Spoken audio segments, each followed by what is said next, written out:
Time has an incredible way of making you feel caged in, like you're locked behind a cell wall and you're never able to do everything that you want to do. And today's video is going to dive into the depths, like I was saying, the depths of different games that I didn't quite have enough time to play. Like, for example, I have porches decide to assault me that I then have to fix. Or, I have a child. Many things that fight for my time every day. So when I start playing a game that I don't fully enjoy, or I don't find is really up to the type of stuff that I want to play, I don't see a point in finishing it. But I do feel like some of these games are decent enough to at least talk about, or have some issues that I want to rant about. And today's going to be a video about those games. Starting with, of course, The Surge by Focus Entertainment. Now, after I played Elden Ring, I was on a hunt to play almost anything Souls-like.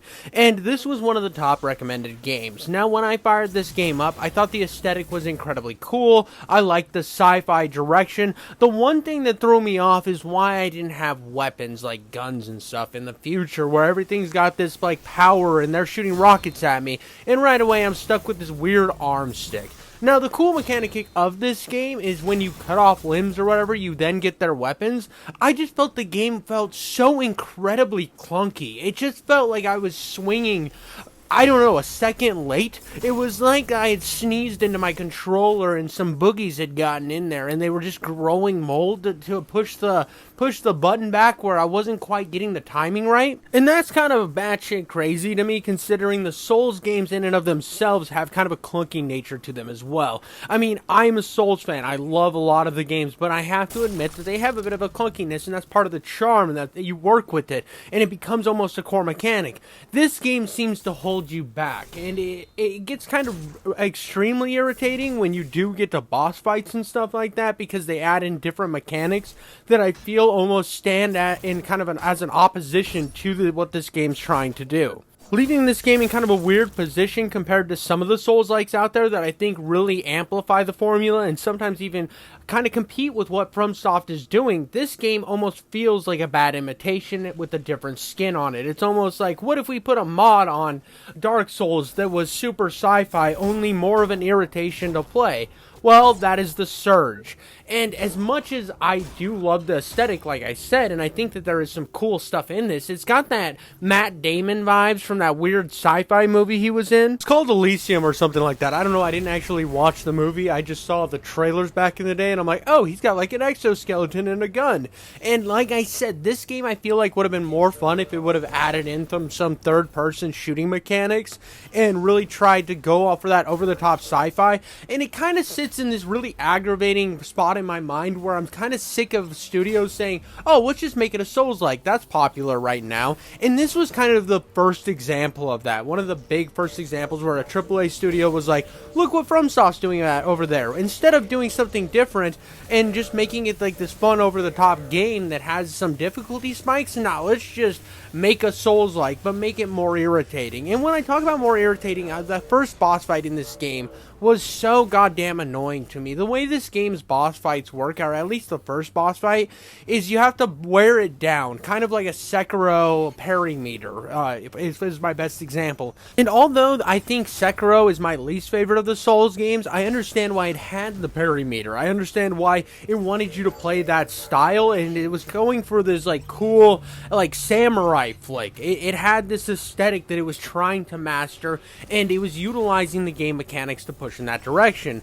Now, this game could have that argument, I guess, because you're fighting giant machines and you got to break down their armor, but once their armor is broke down, don't you think that you would be able to make damage on it? And what am I doing to this robot's leg? Just weakening it enough for it to go down so I can hit it in the head? Why is its head on fire if I'm hitting it in the leg? You start to ask yourselves these questions, and it starts to develop on how this isn't that great a boss design, and how this game kind of just took a bunch of elements from Souls games, threw it into one game, and said, looky there, we did something fucking special. And I just don't think it's that. I think it sits in a place where I'm sure that it has its fans, and I feel like it's something that I enjoyed for a little bit until I got to the boss. And it's not that I couldn't beat this boss. When I was fighting him, I was slowly learning his mechanics and slowly understanding how he worked, but I just didn't care. I just didn't want to finish the boss fight because it just didn't seem like something that was that fun to me.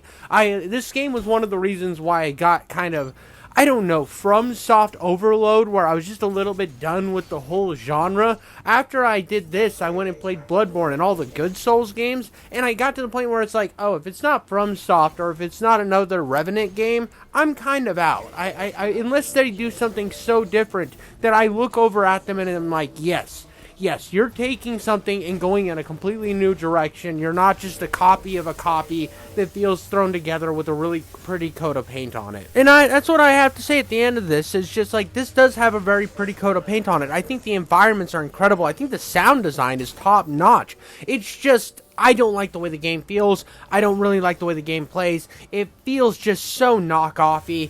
It just isn't that great. It's not something that I want to sink tons and tons of time into when I'm looking at my backlog of games that I actually want to play and that I've played a little bit of and I thoroughly enjoy. This game just seemed like it was going to annoy the shit out of me, and I was going to spend 40 minutes to an hour just crapping on the whole thing and how I had a terrible experience. So I figured might as well end it while I still don't have straight vitriol for this game. This next game I expect to upset a lot of people when I say that it's on this list of games that I just don't care about and don't want to finish, and some of them I don't particularly like.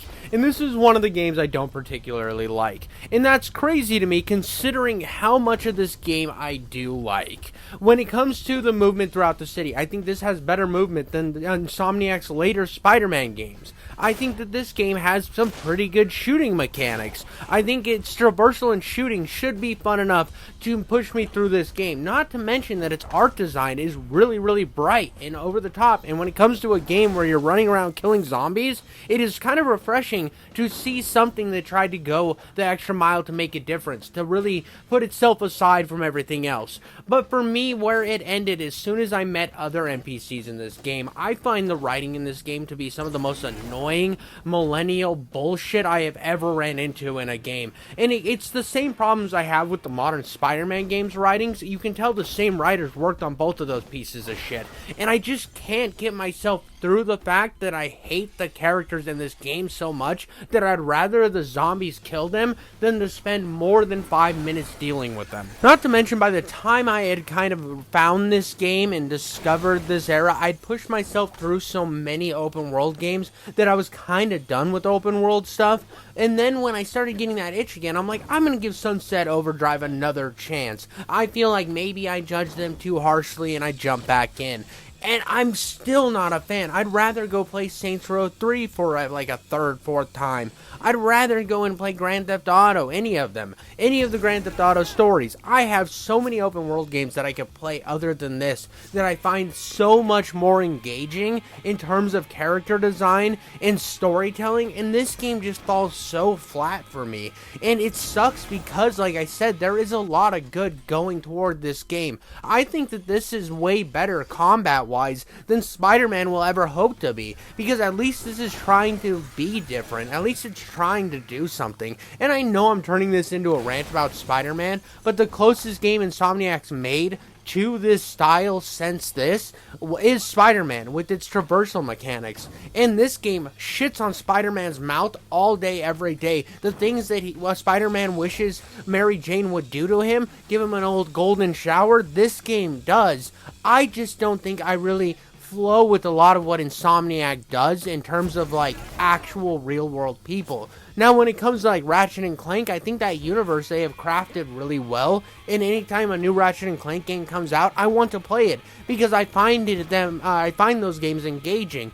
But it's something when they find out that there's real people involved that they're like, oh, let's make them all look like the typical California guy that Rockstar would be making fun of. These guys straight up feel like they work for that tech company in Grand Theft Auto 5. It's almost like all these characters are a walking parody of themselves, and it pisses me off this entire time that it's like slowly trying to take itself seriously. It's like, whoa, look, we're in this waggy world full of a bunch of people that would have probably died within the first 5 minutes. Luckily, you're here, guy. And yeah, you can make your character kind of look like you. I thought that was kind of cool. It gives you that freedom. But like I said, there's so much good in this. But the whole, like, living in it pissed me off too much. It was just so fucking irritated. I've never found something that annoyed me more than Sunset Overdrive. And the fact that if you tell your buddy, oh, I really didn't like Sunset Overdrive, they're like, but it has all this cool stuff, and this and that. And I'm like, yeah, but I don't vibe with it. And I get what it's going for. It's going for Jet Set Radio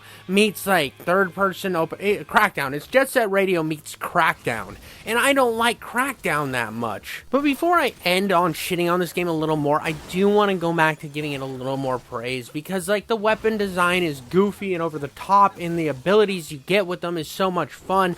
And I will jump into this game from time to time, and the reason I keep it downloaded is because I completely turn off my mind and skip through cutscenes because I hate them all. I think they're garbage. I've already said that. But I love the gameplay. I think this is a very fun game. And if you can get past the millennial bullshit, I think it's totally worth playing, and I won't think any less of you for enjoying it and saying that it has a good story and are fully there for every moment of every cringy goddamn second of it. Good for you. I'm happy you can enjoy it. For me, it's something I'll go in, play a couple missions, forget about for 6 months, and then jump back in because I was like, ooh, I want to slide on rails. I want to do some fun platforming. Because, like I said, the game at its core is an incredibly fun game. It just is so annoying that I don't know what's going on in Insomniac, where they just are like, we're gonna just make everything fucking annoying, and people are gonna eat it up like Marvel MCU slop. Like fucking garbage. Ugh. It's so bad. It's so bad. And I'm sorry. I'm probably pissing you off. It's probably nails on a chalkboard. But I gotta be real with you.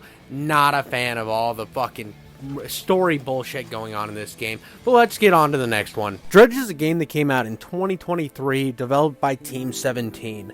Now, the reason I played this game is I was streaming Forgive Me Father, and one of my viewers was like, hey, you need to play Dredge. It's another Lovecraftian type game, and I was in my little Lovecraft rabbit hole, and dear God, was I not prepared for this. Now, one thing I want to say right away is this studio did something special here in terms of art design, in terms of a lot of things, and I'm sure a lot of people really love this game. I want to preface that this is a pretty decent game, and everything that I did in this game was decent. It's pretty good, in fact, but it is not a game for me. I do not like this game at all. It's not. I don't enjoy it. It's not fun at all. It's irritating. In fact, I had so much anger boiling up at this game when I was playing it. There's some things that I just really don't like in games. One is inventory management, and if you do not like inventory management, that is a huge thing in this game. Almost everything has to do with inventory management. It's constantly surfing menus. That is what you do for a giant portion of this game. So if you do not like surfing through menus, do not play this. It is not for you. Another thing is this boat moves so fucking slowly. You are constantly just weeding through this ocean that is just filled with all sorts of vaginal discharge of anger. I was getting so irritated because I was like, oh, I want to go fishing. Another thing that's a problem is when you upgrade your fishing pole, you're upgrading it like if you were actually buying the shit in real life. Oh, you have a nice little inshore rod? Well, you can't use that for offshore stuff. Oh, when you get your offshore rod, now you can't use it for inshore stuff, and you can only hold one rod per trip. It just gets so irritating, and then you can eventually upgrade it. I figured it out by my end of my time with this game, that you could eventually start upgrading it to where you could catch multiple fish with the same rod, but it's just so much. And also the moments of Lovecraftian terror, they are cool. I have to say that, again, with the art style and the setting and the music, everything seems to mesh really well with this game. But when it happens, it just is more of a nuisance. It's something that you can work around and not deal with some of the time. Sometimes there's just you have this little eye at the top of your screen, right? And it's not supposed to tell you, oh, you're kind of freaking out, your mind's going to some dark places, the cosmic horrors be pissing in your snowflake, you better calm down there, chief. And yeah, there's some like issues that pop up where the monsters will come after you, they'll hit your boat, you'll lose some of the items you spent the last 30 minutes driving around the ocean trying to get. And then you're like, oh, well, that was kind of a setback. But there's also monsters that you don't even have to be, like, experiencing madness, and they'll just attack you. And those are the ones that pissed me off the most, because it's like, oh, so I thought that this was doing, like, oh, maybe these aren't real, maybe this is just in my mind, maybe I'm going crazy on this ship. Nah, sometimes it's just like, fuck you, here's a giant monster to go fuck you up. And yeah, it's fun when you're playing the little mini games. I have to say that when you're fishing or you're pulling stuff up, you got these little cool mini games that you can like do stuff. But this fish right here, I thought it was like madness inducing, right? I thought I was seeing that because I'd been on the water too long. I'm starting to go down into the depths of the horrors of man's mind. No, dude, I find this fish again on accident, going through the same area, trying to find this locket, or whatever bullshit I'm trying to find, and he kills me again, or at least hits my ship. And at that point, I was like, oh, this is one of those games where I'm constantly wasting time. I feel like this game could have been a lot more fun if you start off with a better boat that's just not so fucking slow, and by the time you're done with this game, you have a fucking like jet speed super drive boat. You got 3 Yamahas on the back of this motherfucker, and you're trucking, you're creaming the ocean dry. But no, you're sludging your way through this shit, and I get it's supposed to build tension. I understand the things that this game's trying to do. I just think I would have more fun with this game if it had a mobile port. And I know people are like, wow, that's kind of fucked saying that it's a mobile game. And hey, we are in 2024. Mobile games have come a long way. You can play Alien Isolation on your iPhone 14. I don't think this game would be that big of a deal to port to your fucking Nokia. And while you're waiting at the DMV, do some light fishing and watch out for some cosmic horrors. But when you're sitting in your living room trying to enjoy your afternoon and you're just waiting on a boat to get from point A to point fucking B so you can find some goddamn lumber, this shit is so irritating, and I was instantly not wanting to ever play this game again. Out of everything on my list, Blade of Darkness is the closest game I could see to myself actually playing to completion.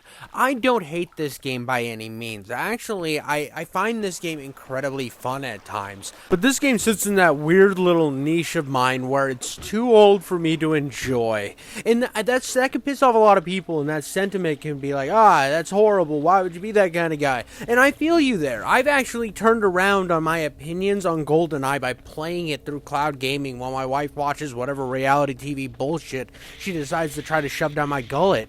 But when it comes to these third-person action-style games from the early 2000s, they are rough, man. They are really, really rough. And I didn't grow up playing third-person action games. To be honest with you, most of my experience in my childhood was Nightfire, 007 Nightfire, and then it was like Halo, and everything I owned for my Xbox, except for like Hunter the Reckoning Redeemer and Spider-Man. What was the Spider-Man, Ultimate Spider-Man, and then Spider-Man 2.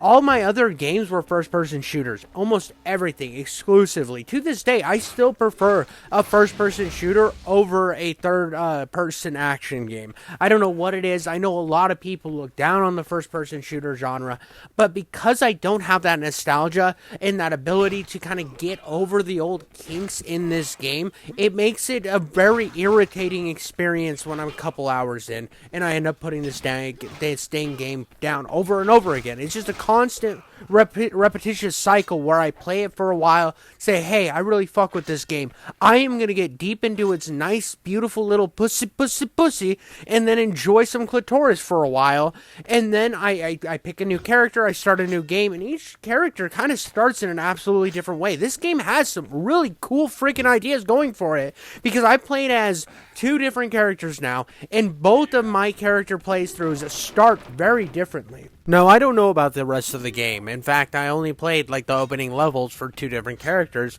But even that, a little bit of attention to detail is something you do not see a lot of in gaming, even today. It's something that I think back to like the Alien vs. Predator games, where you have 3 different characters with 3 very different campaigns. And when I fired up a second playthrough in this game and started as a new character and was like, whoa, this is different. This is going weird. And when I say second playthrough, I'd only played the first level, and I forgot to save. So when I died, I went all the way back to the beginning. And that was kind of what burnt me out on this game the first time. And the second time, to get this footage that you're seeing here, well, some of it. Again, I had some old footage from the last playthrough. But back to the point, I saw that this was different. I'm like, that is really, really a cool idea. I'm so happy to see that somebody did this. And it sucks that this studio really only made this game and then were shut down because this thing sold like toilet water. It just had no chance. It had no legs. And that's crazy, especially with the love for Soulsborne games anymore. This game predates Bloodborne by not Bloodborne,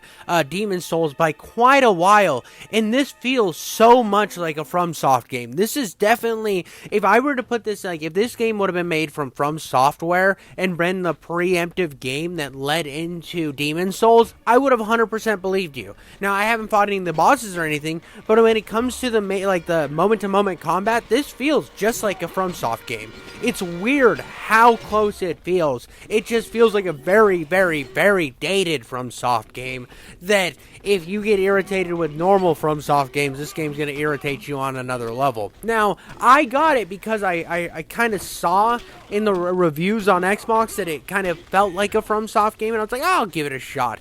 And I have to say, I enjoy my time with it. It's just one that I'm constantly putting down because if I forget to quick save, I'm fucked. I am so fucked. And you have to go so far back. It's one of those games that you have to save scum your way through it, and it gets a little irritating.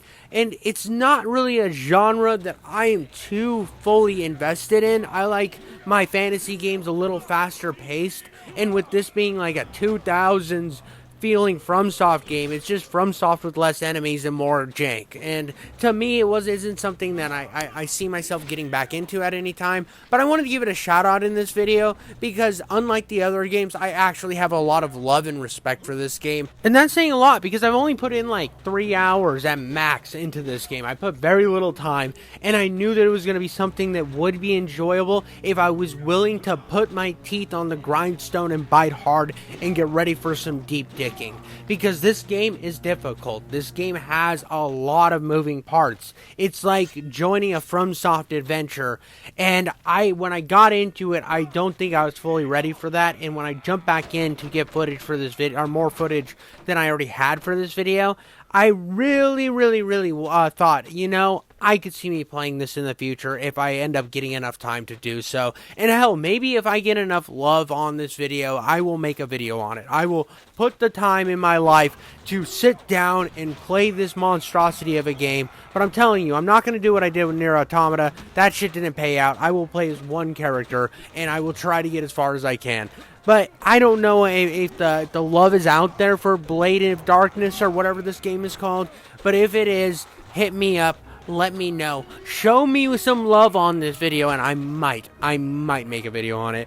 Poed is the game I played the most of on this list, and that's why I figured it would be best to end the video with this game. Built by any channel for the 3DO, that's right, the 3DO, and for you kids out there, or people my age who has never even heard of the 3DO was a system that was gonna like rival Nintendo and Sega. It was gonna be the next great thing. Everybody's fighting over bits. Well, suck my wiener, I can do better. The 3DO was going to be the most powerful thing to ever touch the market, and it came out and it was obnoxiously overpriced. It actually developed in 1993. The 3DO, not the game, was developed in 1993 by Trip Hawkins, an ex-co-founder of Electronic Arts. Decided he was going to make himself his own console, and he went out and he did that, god damn it. And they lasted for about 4 years before they were shut down because they really had nowhere to go. The biggest thing to release on their console was Gex, the little gecko that would platform, and other than that, it was really kind of a sleeper console. And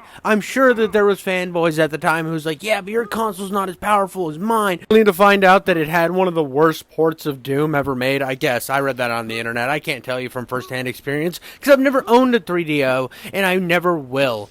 But poed was a big exclusive on there. What those guys wanted to do was they saw what was going on with Doom, they saw what was going on with Quake, and they're like, what if we made a game just like Doom? It's 2D, it's not 3D like Quake is.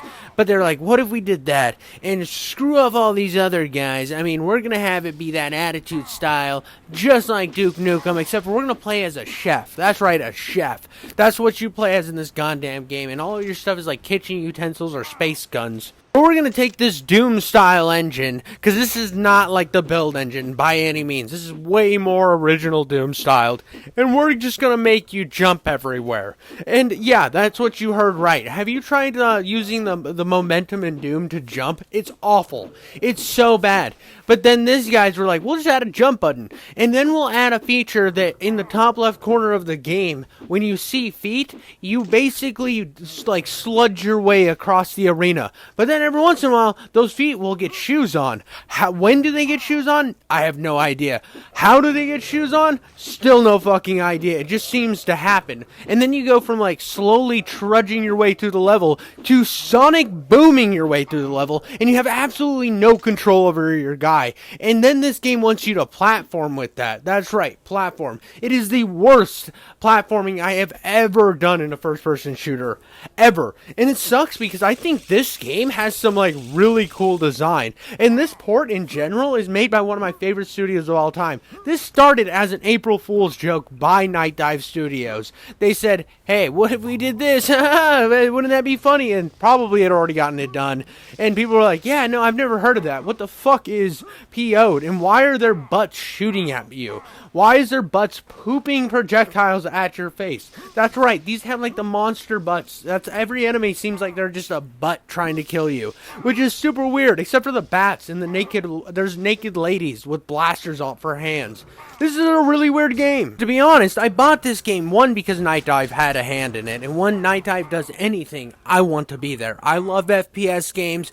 Night Dive is strongly trying to keep game preservation alive by bringing old FPS games back to the forefront.